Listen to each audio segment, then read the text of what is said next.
Avez-vous déjà réfléchi à ce que Dieu pense et à la manière dont cela pourrait vous affecter? Restez à l'écoute, nous allons parler du pouvoir de la pensée.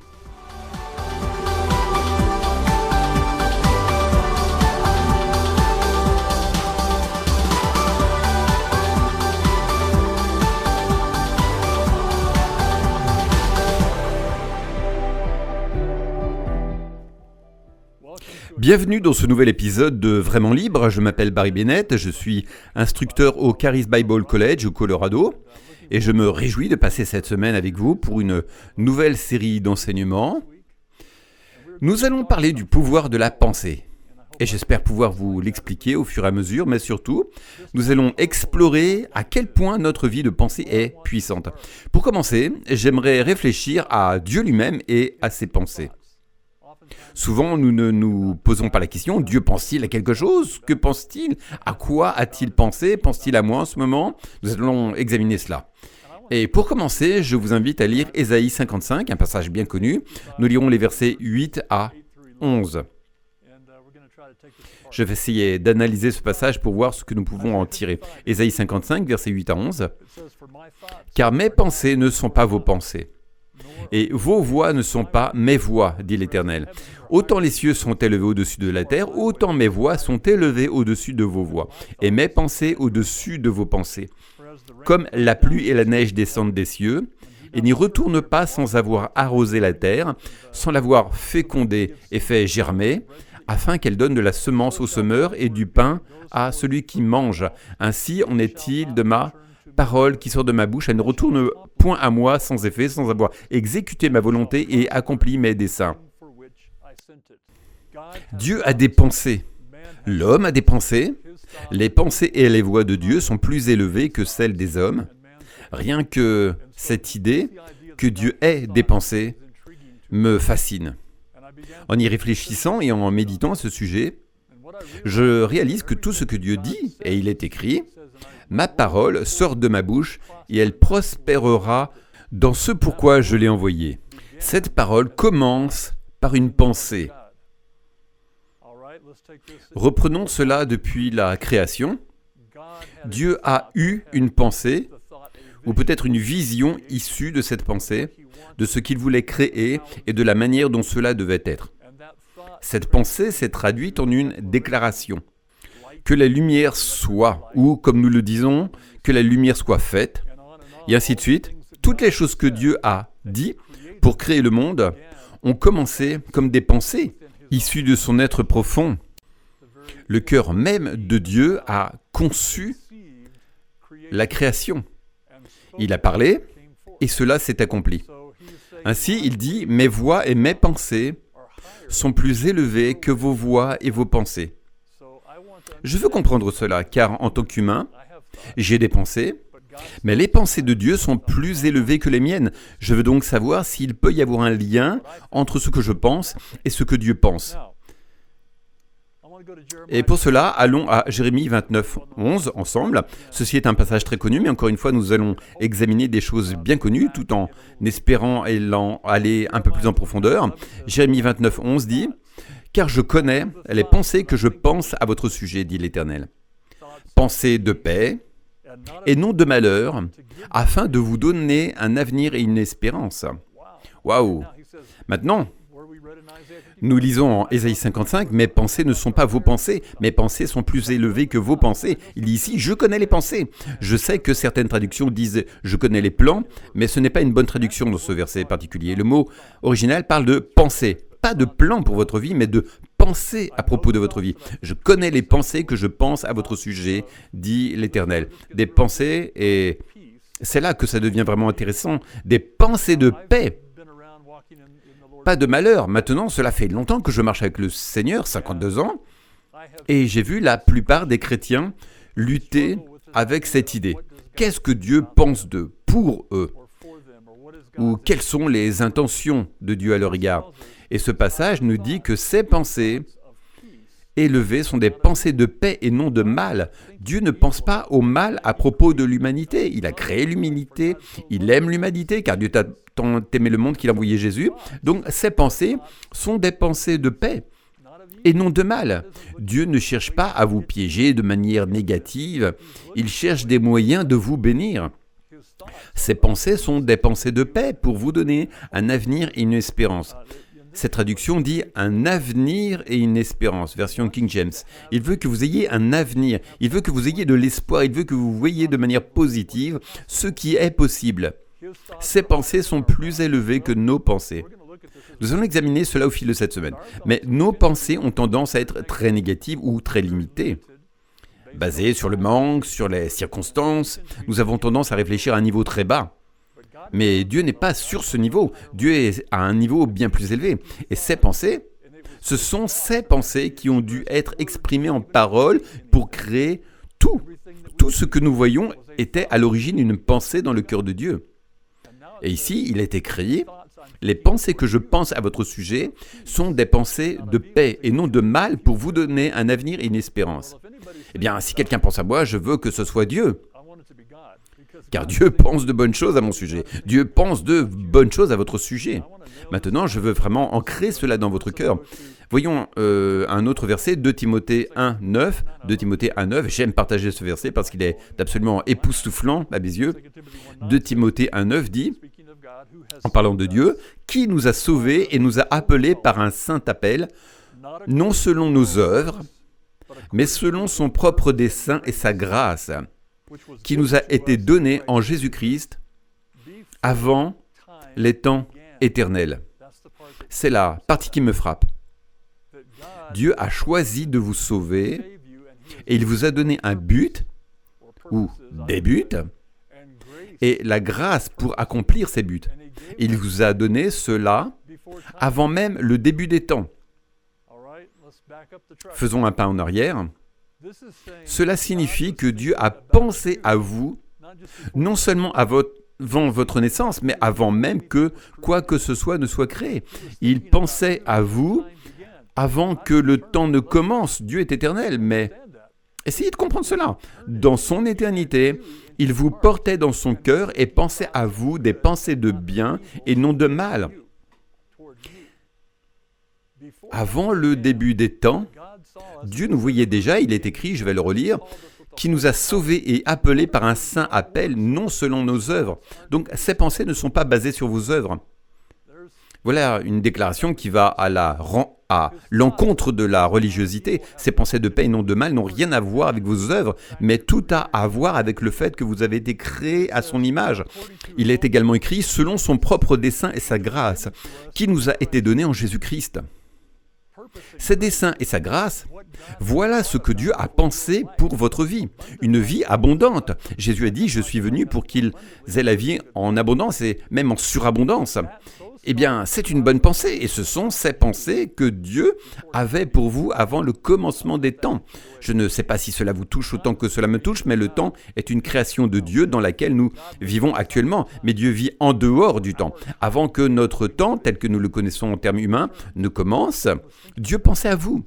Et il a envoyé Jésus pour vous sauver, non en fonction de vos œuvres. Il savait déjà que nous allions échouer avant même le début des temps, avant que nous soyons sur la terre, avant même qu'il y ait une terre. Et pourtant, les pensées de Dieu, pour nous, s'étendaient à un domaine qui n'existait pas encore, le temps. Il vous voyait, il préparait un plan pour vous, il vous aimait, il est mort pour vous, et il a des pensées de paix pour vous. Il veut que vous ayez un avenir et une espérance. Oh, c'est tellement puissant.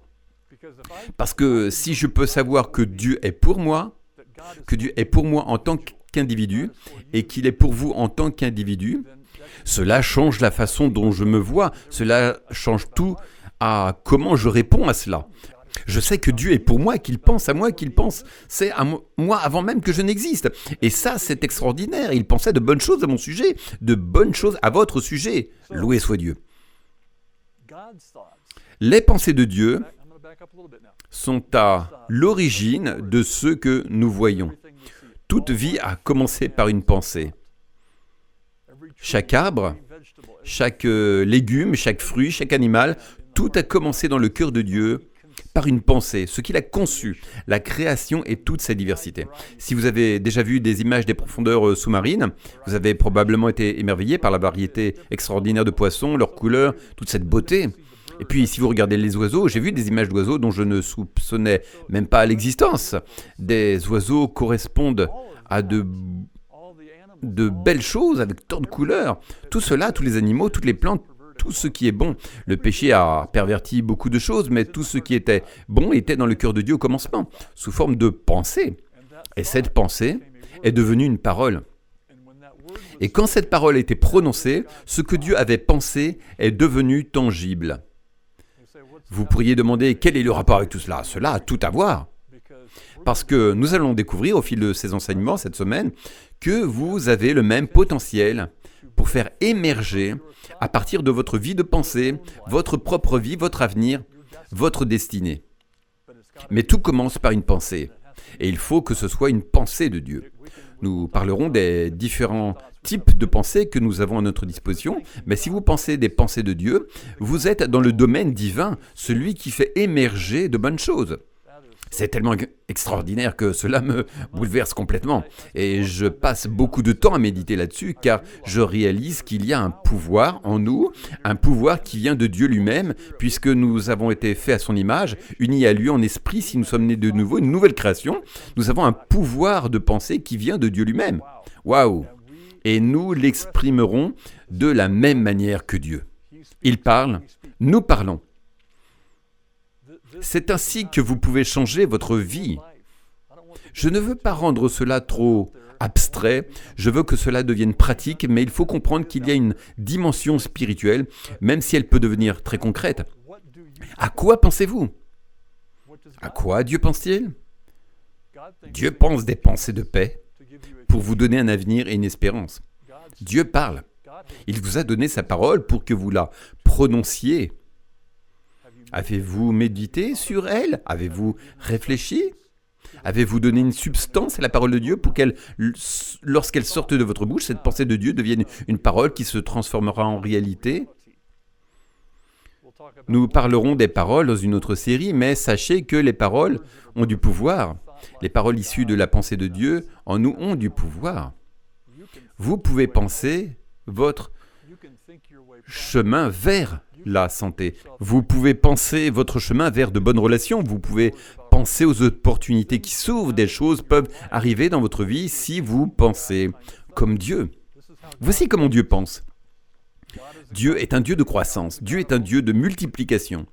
Tout ce que Dieu a créé est conçu pour grandir, pour augmenter, pour se multiplier. Tout est conçu pour s'améliorer. Encore une fois, le péché a corrompu ce que Dieu avait prévu, mais si vous êtes dans le royaume de Dieu, vous pouvez revenir dans le flux de ce que Dieu avait initialement prévu. Votre vie devrait être marquée par la croissance. Vous devriez penser à des pensées de croissance, des pensées d'abondance. Ne pensez jamais au manque. Dieu n'est pas un Dieu de manque. Pourquoi penserions-nous au manque? Nous devons penser comme Dieu, c'est-à-dire penser multiplication, abondance, augmentation. Nous devons penser à la santé, à la guérison. Nous devons penser à des relations positives, à l'amour, au don. Nous devons penser comme Dieu, car Dieu pense de bonnes pensées. Et il a commencé avant même le début des temps. Il a commencé à penser de bonnes choses pour vous. Tout ce que nous voyons dans la création a commencé dans le cœur de Dieu. Et Dieu ne pensait pas au mal. En Jérémie 29, 11, il est dit « des pensées de paix et non de mal ». Et pourtant, tant de chrétiens essaient de placer Dieu dans une boîte où il penserait au mal, où il serait contre eux, prêt à les rendre malades ou à faire des choses terribles pour leur enseigner quelque chose. Ce n'est pas ce que je vois dans les Écritures. Je vois Dieu penser des pensées de vie, des pensées de paix, des pensées de joie, des pensées d'amour, tout ce qu'il est. Si nous prenions le temps de décrire la nature même de Dieu, de tout ce qu'il est, c'est ainsi qu'il pense. Et tout ce que vous êtes devrait également refléter votre manière de penser. Si vous êtes né de nouveau, vous êtes une nouvelle création. Voyons Ésaïe 40, 28. Ésaïe 40, 28 dit « Ne le sais-tu pas? Ne l'as-tu pas appris ? Le Seigneur est le Dieu éternel, le Créature des extrémités de la terre. Il ne se fatigue ni ne se lasse, son intelligence est insondable. » Son intelligence est insondable. Il savait comment toute chose interagirait. Les différentes cellules, les différents organismes, les animaux, les plantes. Il savait que les plantes avaient besoin d'abeilles pour la pollinisation. Il savait tout cela. Son intelligence est insondable. Voilà le genre de pensée qu'il a. Lorsqu'il a créé la création, tout a été conçu pour croître, augmenter, se multiplier, se reproduire. Chaque plante a ce potentiel. Chaque fleur, chaque animal, les êtres humains, nous avons tous été créés pour l'augmentation et la multiplication parce que son intelligence est insondable. Dieu n'a pas besoin de recréer de nouvelles choses chaque année. Par exemple, pour les citrouilles, à l'automne, Dieu ne se dit pas « Oh, il me faut de nouvelles citrouilles pour la fête des récoltes ». Les citrouilles ont été créées à l'époque de la création, quel que soit le jour de leur création. Et depuis lors, elles continuent d'exister. Elles continuent d'exister. Tout ce que Dieu a créé a la capacité de croître, d'augmenter. Pourquoi ? Parce que son intelligence est insondable. Ses pensées sont plus élevées que nos pensées. Il a vu tout cela d'avance et il l'a conçu dans son cœur et l'a fait exister par sa parole. Voilà comment Dieu pense. Et il est dit qu'il pense à vous. Voyons un autre verset en Psaume 139, 17. Ce passage dit « Que tes pensées, ô Dieu, me semblent précieuses, que leur nombre est grand. » Dieu pense à vous. David l'a compris et dit que tes pensées, pour moi, sont précieuses. Waouh! Que pense Dieu de vous en ce moment? Peut-être que ce que Dieu pense de vous est différent de ce que vous pensez de vous-même. Nous verrons cela dans un autre enseignement, mais Dieu ne pense pas les pensées négatives que vous pourriez avoir à votre sujet. Dieu pense à des choses positives, à la vie, à la paix, à la joie. Il vous a donné sa parole que pour que vous puissiez penser de la même manière, puis la proclamer et ainsi la créer dans votre vie. Oui, nous pouvons créer, vous pouvez créer de nouvelles circonstances, des relations saines, votre guérison. Si vous pensez à la guérison et que vous la proclamez, vous l'obtiendrez. Mais si vous pensez à ce que le médecin dit, si vous vous concentrez sur tous les symptômes, les choses négatives, si vous passez votre temps à rechercher chaque symptôme sur Internet, vous êtes en train d'avoir des mauvaises pensées. Et ce n'est pas comme ça que Dieu pense. Vous n'avez pas besoin de ces pensées. Vous avez besoin d'avoir les pensées de Dieu. Tout ce que Dieu a créé est venu de lui. Tout est issu de ce qu'il a conçu en lui-même. Cela me rappelle un exemple un peu banal, mais il y a des années, nous étions au Chili. Mon fils Daniel avait décidé qu'il ne voulait plus de son lit. Il l'avait dépassé. C'était un lit en bois avec des lattes. Ma femme a dit « mets-le dans la rue, il sera parti en 5 minutes ». Mais moi, j'ai vu quelque chose dans ce lit. Avec toutes ces lattes, sa tête de lit, ses montants, ses rails. Je me suis souvenu que quand j'étais enfant, mon père avait construit une cage extérieure pour des perruches. Et nous en avions élevé pendant un certain temps. Tout à coup, en regardant ce lit, j'ai vu une cage pour perruches. J'ai pris toutes ces lattes, tout ce bois, et j'ai construit la plus belle cage pour perruches. Elle mesurait environ 1,81 m de haut, 60 cm de large et 1,80 m de long. Elle avait des roues, des ports, des compartiments, des nichoirs et plein d'autres éléments. J'ai commencé avec 4 perruches, et un peu plus tard, nous en avons eu à peu près 16 ou 17. Je suis devenu un créateur d'une certaine manière. J'ai construit cette cage et 4 perruches sont devenues 16 ou 17 parce que j'avais une vision dans mon cœur. Après avoir tout terminé, peint et aménagé, ma femme est venue me voir et m'a dit « Barry, je ne savais pas que tu avais ça en toi ». Maintenant, je ne sais pas exactement ce qu'elle voulait dire, mais je choisis de le prendre positivement. Ce qu'elle voulait dire, c'est que cette cage venait de moi. Tout ce qu'elle voyait, c'était des déchets, un truc à jeter. Quelqu'un d'autre aurait pu dire « je pourrais en faire une petite bibliothèque ou une table ». Moi, j'ai vu une cage pour perruches. C'était en moi. Et vous, qu'avez-vous en vous? Quelles sont vos pensées? Quelles sont les pensées de Dieu en vous? Dieu pense de bonnes choses à votre sujet et il désire intensément vous bénir. Dieu veut que vous soyez bénis. C'est ce qu'il pense. Mais êtes-vous aligné avec les pensées de Dieu ou pensez-vous au négatif? Voyons le psaume 40, verset 17. Ce passage est vraiment puissant. David dit « Mais moi, je suis pauvre et indigent. Cependant, le Seigneur pense à moi. Tu es mon aide et mon libérateur. Ô mon Dieu, ne tarde pas. David reconnaît ici sa condition humaine, sa pauvreté et son besoin, mais il déclare avec foi, le Seigneur pense à moi. C'est ainsi que vous développez une relation avec Dieu. Pour ceux qui ont soif de communion avec Dieu, tout commence ici. Il faut adopter la bonne perspective sur Dieu, reconnaître qu'il pense à vous, qu'il pense pour vous, qu'il ne pense pas au mal, mais à la paix. Ses pensées sont plus élevées que vos pensées, donc quoi que vous pensez de vous-même, lui pense encore mieux de vous. Et Dieu veut que vous entendiez ces pensées, que vous les connaissiez, afin qu'elles soient conçues dans votre cœur et produisent de bonnes choses. Nous allons approfondir ce sujet, mais comprenez ceci, le pouvoir de la pensée est un vrai pouvoir. Il ne s'agit pas seulement de pensées passagères. Vous pouvez avoir des pensées qui s'évanouissent ou vous pouvez prendre le contrôle de votre intelligence et commencer à penser les pensées de Dieu.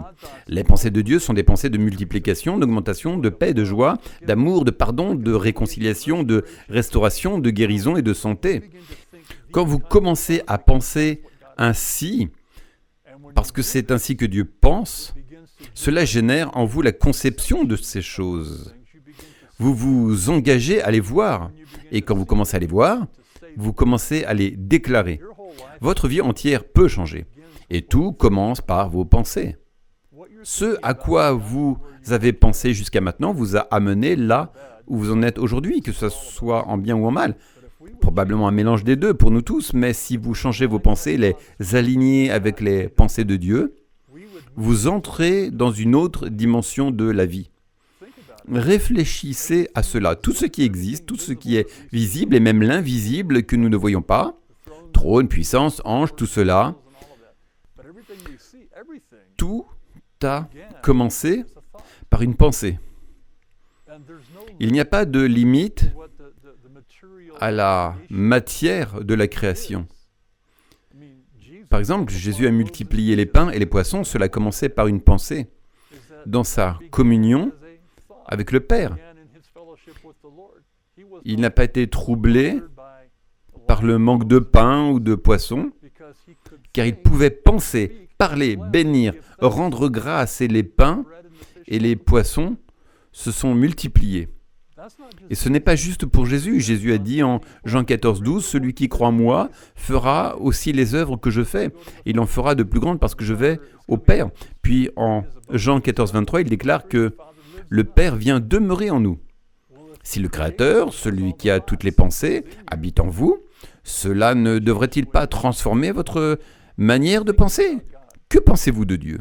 Beaucoup de gens ont une image de Dieu comme étant mystérieuse, qui cherche à tout contrôler, imprévisible, souvent colère, et certainement pas de leur côté. Ils se considèrent comme de pauvres pécheurs, misérables, indignes. Et les gens entretiennent ces pensées négatives à propos de Dieu, alors qu'en réalité, c'est Dieu qui nous donne la vie, le souffle et toutes choses. Il a créé un monde parfait, rempli d'abondance et de perfection. Il n'y a toujours aucune limite à cela. La seule chose qui limite Dieu, ou nous dans ce monde, c'est le péché. Mais si vous entrez dans la nouvelle dimension du royaume, si vous vous comportez à penser comme Dieu pense et à parler comme Dieu parle, tout peut changer. Je n'ai pas le temps à consacrer aux pensées négatives, je n'ai pas de temps pour m'inquiéter, je n'ai pas de temps pour être déprimé. Je ne laisse pas ce genre de choses s'installer dans mon intelligence. Et si elles essaient, je les repousse rapidement et je continue d'avancer. Loué soit Dieu. Pourquoi ? Parce que je connais le pouvoir des pensées.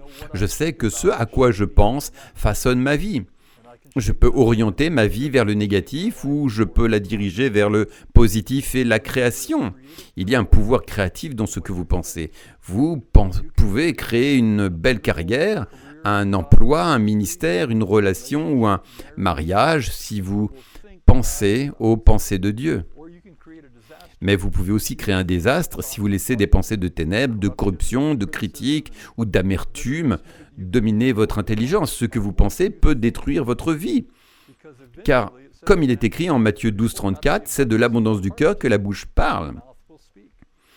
Et une fois que nous parlons, nos paroles portent la puissance de leur source. Cette source est soit la lumière, soit les ténèbres. Ce que vous pensez appartient soit à la lumière, soit aux ténèbres. Et quand vous commencez à parler, vous libérez ce qui porte la puissance de sa source, ténèbres ou lumière. Ces paroles ont du pouvoir, elles entrent en action. La vie et la mort sont au pouvoir de la langue et tout commence par vos pensées. À quoi pensez-vous? Dieu a des pensées. Quelles sont les pensées de Dieu? Que pense Dieu de vous en ce moment? Je vous le dis, Dieu a des pensées de vie, des pensées d'abondance, des pensées de liberté, de paix et de joie. Tout cela, et bien plus encore, est dans le cœur de Dieu. Toutes ces pensées sont positives, porteuses de vie, orientées sur la multiplication. Jésus a dit la vie et la vie en abondance. Pas juste une vie suffisante, mais une vie en abondance. Ce sont les pensées de Dieu. Dieu a des pensées et il vous a donné la capacité de penser. Et quand vos pensées s'alignent sur celles de Dieu, il va y avoir de la puissance. Je nomme cette série le pouvoir des pensées et je crois qu'elle vous bénira. J'espère que cela vous bénit déjà. Prions ensemble. Nous devons comprendre le pouvoir que nous avons rien que dans notre vie mentale. Prions. Père, nous te remercions, Seigneur, pour ta parole. Nous te remercions pour la révélation de ta parole dans nos cœurs. Père, nous te remercions pour le fait que nous allons comprendre et nous déclarons que nous comprendrons plus profondément le pouvoir de nos pensées. La réflexion que nous menons, la méditation que nous faisons, nous libérons une puissance, soit dans la lumière, soit dans les ténèbres, mais il y a une puissance dans nos pensées. Je prie pour tous ceux qui regardent, qu'ils prennent conscience de ce à quoi ils pensent, car cela détermine leur avenir. Je déclare des pensées positives, de vie, de bénédiction et de bonté dans la vie de chacun en ce moment pour tous ceux qui y regardent.